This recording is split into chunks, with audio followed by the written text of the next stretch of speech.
some big news, as you're well aware. Trump is being indicted, and he's going to be showing up in court tomorrow in Miami.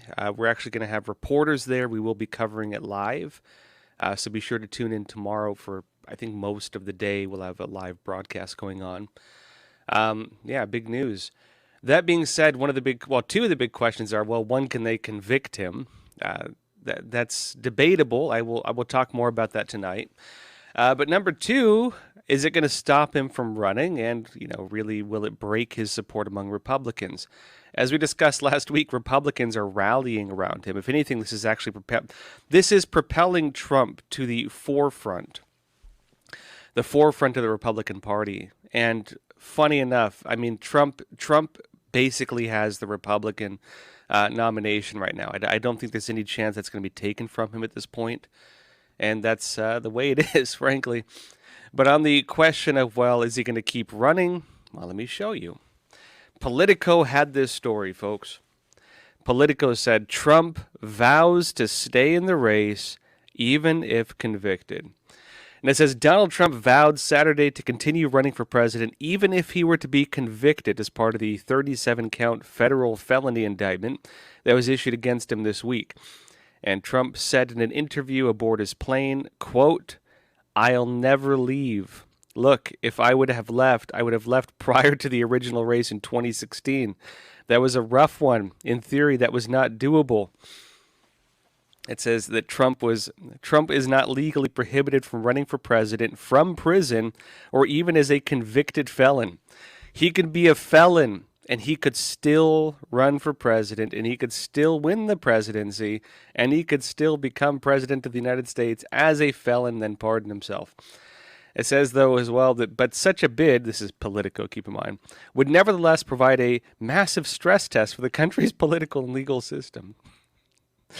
I'd say we're already in a massive stress test for our political and legal system. But it says as well, the former president leveled harsh criticisms at special counsel Jack Smith and argued the case against him was politically motivated and flimsy. He said, "These are thugs and degenerates who are after me." End quote. What's my take on all this? I'll be talking about it more tonight. There's two important things to know. Well, three. There's a few important things to know about this. One of the biggest ones is that what they were talking about going after Trump for was the Presidential Records Act. The idea that he illegally took home documents, that he did not have the legal right to do that. What was the problem with that? They did not charge him on that. They did not charge him for violating the Presidential Records Act. They violate him for they went after him for violating the Espionage Act. And the important part with that is that the Presidential Records Act overrides the Espionage Act, therefore does not apply to presidents or former presidents. They're held by a different law, that being, again, the Presidential Records Act. Now, why did they not charge him with the Presidential Records Act? It's because they can't legally do it. He did nothing wrong by that act. Most of the counts are on that. Meaning, basically, Trump could go up there and just make an argument on the grounds that he's not held by the law as a former president, right? Even as president and now former president, he's not held by the law they're trying to charge him under. There's a very unique law that overrides that for presidents, which they could not find a crime on because he didn't violate it. Plain and simple. That's probably going to be one of his biggest arguments with that. The other thing they probably will get him on like one count, but a lot of these are process crimes. He lied about it, this and that. Oh, he took home this document. Minor charges on top of the main ones. The most they can get him on, I was talking to some colleagues about this, the most they can probably get him on is that he was meeting with these two journalists and they were like, oh, I guess they were talking about Iran. And Trump was making a point and showed them a document, but he's like, yeah, but I can't release it to you guys because it's classified, and I didn't declassify this one. And the biggest, process, well, that also falls under the Espionage Act. But the biggest process crime they're probably going to try to get him on, is when they were investigating him for a crime he legally did not violate. And in fact, even by the indictment, he did not violate it, I should note. Because again, they're going after him for a crime that he is not held to. But under a law, he's not held to as a former president. And the very fact, again, that they did not go after him on the law that he is held to as a president. But the big one they're going to get him on probably is lying to the FBI as they searched Mar-a-Lago, and they were like, "Did you hand over everything?" And he's like, "Yes, signed. I handed over everything." That is the process crime they'll get him on. And unfortunately, process crimes are a thing in the United States. You can be investigated for totally illegitimate reasons. And if during the investigation, you yourself knowing you did nothing wrong and you yourself knowing you're completely innocent, if you, for example, lie to the FBI, if you, for example, don't sign off on a document claiming you gave them everything and maybe you forgot one thing and you say it was everything and it wasn't everything, they can get you on that. And there's a lot of other minor things along the road during the very painful process of being investigated that you can stumble on, and they will get you on a process crime. Normally what they'll do, which is what they're trying to do to Trump right now, is the prosecutor will bring forward the charges. The prosecutor's document laying out your charges is going to be very dangerous sounding. It can threaten like dozens of years, or in Trump's case, I think if you were to add up the years, although keep in mind they're not going to put him in jail for this long, but if you added up all the time, it would be like 400 years in prison. 400 years in prison, and they can tell you that, being like, look, this prosecutor, he has like a 95% winning rate of throwing people behind bars. You should take that plea deal for 6 months in prison because you're probably going to lose. And a lot of people will take that plea deal for crimes they didn't commit because maybe they violated a process crime. And that's unfortunately the way it works. They gave Trump a plea deal. As things currently stand, his lawyers are recommending he does not accept the plea deal. And knowing Trump to this point, I don't think he will accept it. Generally, that's where things are at right now. I'll be talking about this more tonight, and we'll go into more tomorrow as well. Also, folks, I'd imagine a lot of you, myself included, were censored during COVID. How many of you posted stuff on Twitter or Facebook and you got hit with the big "you spread medical disinformation" label? I know I did. In fact, the documentary I did investigating the origins of the Wuhan coronavirus. Remember that documentary I did at like the beginning of the pandemic? Pointing the origin of it back to the CCP's laboratory in Wuhan, the Wuhan Institute of Virology. The report that since then has been proven, I think almost everything has been shown to be true. At the very least, I have not had to publish corrections. But if you shared my documentary on Facebook, they sent a message to every single person who shared it or posted it, telling them that they shared false information or disinformation. I can't remember the label they used for it. Well, Mark Zuckerberg is coming out now, and he's admitting that they censored legitimate information on COVID-19. Let me show you the video where he's describing this. He's admitting now what they did to people, myself included, actually. Let me show you this video, and we'll go into more. Just take some of the stuff around COVID earlier on in the pandemic, where there were real health implications, but there hadn't been time to fully vet a bunch of the scientific assumptions. And unfortunately, I think a lot of the kind of establishment on that kind of waffled on a bunch of facts and asked for a bunch of things to be censored that in retrospect ended up being more debatable or true. And that stuff is really tough, right? And really undermines trust. You don't say. They censored stuff that turned out to be true for COVID. You don't say. I think I remember many of those.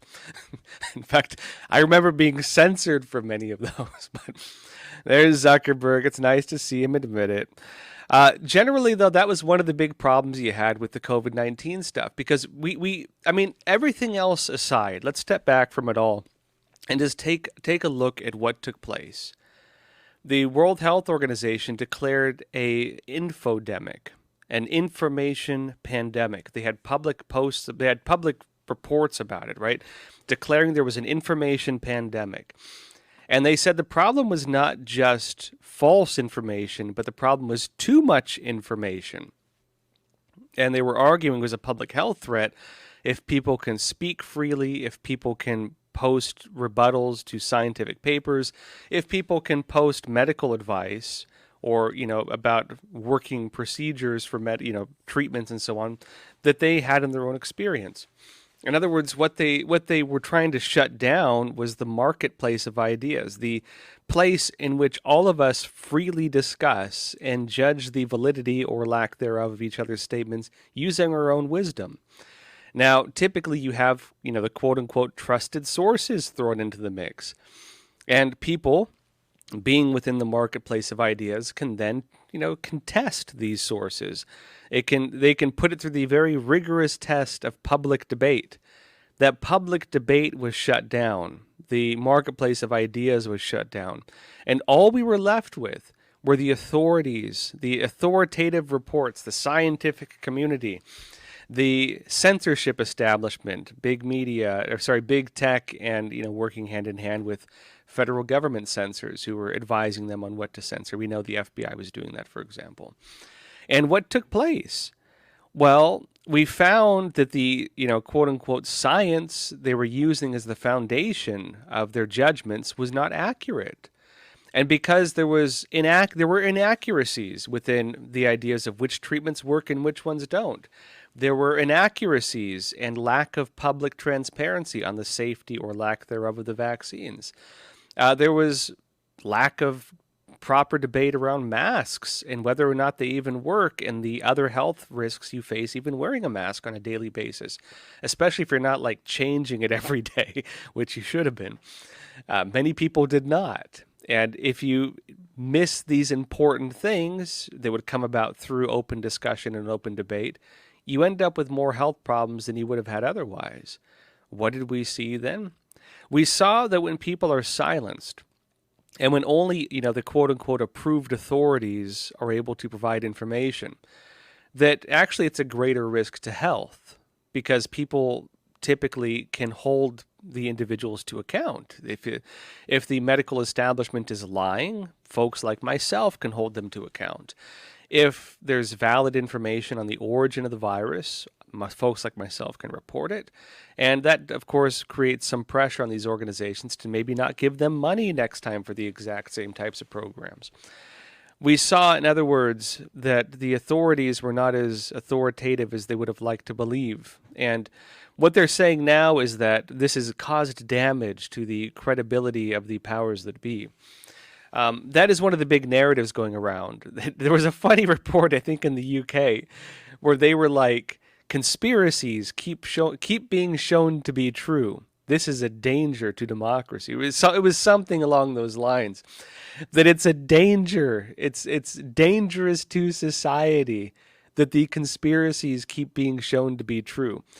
The argument they're using is that people are becoming less trustful of the, quote unquote authoritative sources and more trustful of the quote unquote unauthoritative sources. But of course, that's also how human trust goes. If someone is a habitual liar, you might not believe them as much. If someone is a little maybe, unpolished, but they keep getting things right, you might be more apt to believe that guy. I have folks like that in my family. At first glance, they don't seem as credible as they are, but once you talk to them, yeah, they know what they're talking about. They're very smart people.